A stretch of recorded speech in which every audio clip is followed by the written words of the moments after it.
میں اس وطن کا بیٹا ہوں. میں توجہ آپ کی چاہتا ہوں. جس دن پاکستان ٹوٹا تھا میرا والد 41 سال کا تھا. بی بی سی پہ خبریں سن رہا تھا. میں ان کے پاس تھا, چھوٹا تھا میں. وہ خبریں سن رہے تھے, اٹھتے تھے, بیٹھتے تھے. اوہو ان کو ہارٹ اٹیک ہوا, وہی ڈیتھ ہو گئی ان کی. میں اس دن یتیم ہوا تھا جس دن پاکستان ٹوٹا تھا. اب مزید پاکستان توڑنے کی طرف لوگوں کو نہیں جانے دیں گے ہم. اس طرح کی آئینی ترامیم جب آئین کو irrelevant کر دیں گے, پاکستان کو جوڑنے والی کون سی چیز بچے گی؟ لیکن ہم تو کسی کو پوچھتے نہیں ہیں, اس لیے کہ ہمارے پاس طاقت ہے, ہمارے پاس گولی ہے, ہمارے پاس ڈنڈا ہے, ہم جو چاہے کریں, ہم بندوں کو ماریں, جو کچھ کریں, ہماری مرضی ہے, ہمیں کوئی نہیں پوچھ سکتا. ایسا نہیں ہے. اکاؤنٹیبل ہونا چاہیے, چیکس ہونے چاہیے.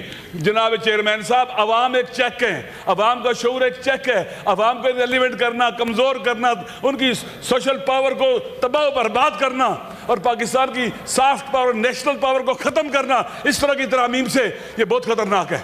اگر پاکستان کے عوام irrelevant ہوگی, لا تعلق ہوگے پاکستان کے مسائل سے, پاکستان کی اسمبلی سے, ہمارے پاس عوام کی طاقت نہ ہوئی, ہمیں تو اٹھا کے باہر پھینکا جائے گا جب چاہیے. اس لیے ضروری ہے ہم وہ کام کریں بیننا و بین اللہ, اللہ کو حاضر ناظر جان کر, کہ اللہ کی حاکمیت آرٹیکل 1 کے مطابق اس میں نظر آئے ہمیں.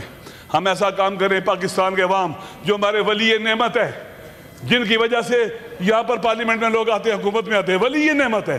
وہ ننگے, وہ بھوکے, جن کے پاؤں میں جوتے نہیں ہوتے, وہ جن کے کپڑے پھٹے پرانے ہوتے ہیں, جن کے پاس کھانے کا کچھ نہیں ہوتا, ان کے بارے میں ہم سوچتے ہی نہیں ہیں.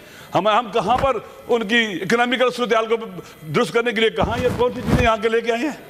وہ جو ہمیں ووٹ دیتے ہیں, وہ جو پاکستان کے ساتھ کھڑے ہوتے ہیں, اتنی تباہی بربادی کے باوجود, بھوک افلاس کے باوجود, مشکلات کے باوجود, نامنی کے باوجود بھوکے سوتے ہیں, وہ جو اینٹوں کے بٹھوں پر کام کرتے ہیں, وہ جو ہاری ہے, وہ جو غریب ہیں. ہم نے کبھی ان کے بارے میں سوچا ہے؟ ہمارے پاس تو بجلی کا بل 10 لاکھ بھی آ جائے پرواہ نہیں ہوتی. وہ جس کے پاس 5,000 روپے کا بل آ جائے وہ پے نہیں کر سکتا. قبلہ, اگر ہم عوام کو امپاور کرتے ہیں, عوام کی ہمدردی نظر آتی ہے ہمارے آئینی ترامیم میں, عوام ہمارے ساتھ آتے, یہ آئین لوگوں سر پر اٹھا کے رکھتے. اگر ایسا آئین بنتا چلا جائے گا, لوگ اسے اٹھا کے باہر پھینکیں, کوئی اس پر یقین نہیں کرے گا, اور الٹیمیٹلی پاکستان کا نقصان ہوگا. جناب چیئرمین صاحب, میں اس وطن کا بیٹا ہوں. میں توجہ آپ کی چاہتا ہوں. جس دن پاکستان ٹوٹا تھا میرا والد 41 سال کا تھا. بی بی سی پہ خبریں سن رہا تھا. میں ان کے پاس تھا, چھوٹا تھا میں. وہ خبریں سن رہے تھے, اٹھتے تھے, بیٹھتے تھے. اوہو ان کو ہارٹ اٹیک ہوا, وہی ڈیتھ ہو گئی ان کی. میں اس دن یتیم ہوا تھا جس دن پاکستان ٹوٹا تھا. اب مزید پاکستان توڑنے کی طرف لوگوں کو نہیں جانے دیں گے ہم. اس طرح کی آئینی ترامیم جب آئین کو irrelevant کر دیں گے, پاکستان کو جوڑنے والی کون سی چیز بچے گی؟ جب طاقتور تالے ازمات, جب چاہے گولیاں ماریں, امریکہ میں گولیاں ماریں, اسلام آباد ڈی چوک کے سامنے 26 نومبر کو گولیاں ماریں, کولیٹرل ڈیمیج ہو, لوگ بچے مریں, کوئی چیک کرنے والا ہو, کوئی جواب دہی نہ ہو. یہی تو کسی قاتل سے پوچھنا چاہیے. اگر پریزیڈنٹ کسی بے گناہ کو قتل کر دے, اس سے نہیں پوچھا جائے گا. ہر آدمی جواب دہ ہے, ہر آدمی جواب دہ ہے, چاہے وہ آرمی چیف ہو, چاہے وہ نیول چیف ہو, چاہے وہ جج ہو, چاہے وہ ایئر فورس کا چیف ہو, چاہے کوئی بھی ہو, ہر کوئی جواب دے, ہر اکاؤنٹیبل ہونا چاہیے. ہمیں ایسا نہیں ہونا چاہیے کہ طاقتور کو راضی کرنے کے لیے ہم اپنا سب کچھ تباہ برباد کر دیں. پاکستان کے عوام دیکھ رہے ہیں, دنیا دیکھ رہی ہے ہمیں, اس پارلیمنٹ کو. یہ وہ پارلیمنٹ ہے جس نے آئین پاس کیا تھا 73 کا آئین. یہ وہ پارلیمنٹ ہے, وہ جگہ ہے. خدا بھی ہمیں دیکھ رہا ہے, ہم اس کے سامنے بیٹھے ہوئے ہیں. وَيَعْلَمُ عَيْنَةَ الْخَائِنَةَ الْأَعْيُنُ وَتُخْفِي الصُّدُورَ. سمیع بصیر ہے, خدا دیکھ رہا ہے, اس کے ملائکہ دیکھ رہے ہیں, عوام دیکھ رہے ہیں. ہم جو کر رہے ہیں, یہ جو رقص ہو رہا ہے طاقتور کے سامنے ان آئینی ترامیم کی شکل میں, ہم اس کو مسترد کرتے ہیں.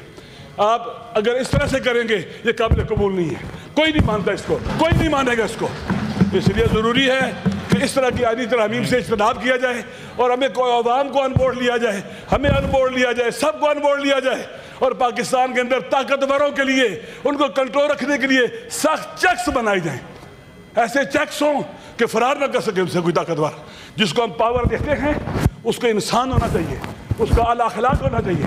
اب پولیس والا آدمی کسی کو پکڑتا ہے, حق ہے پکڑے, ملزم ہے پکڑے, تھپڑ مارنا اس کا حق نہیں ہے, گریبان پکڑ کے اس کو سیٹنا اس کا حق نہیں ہے.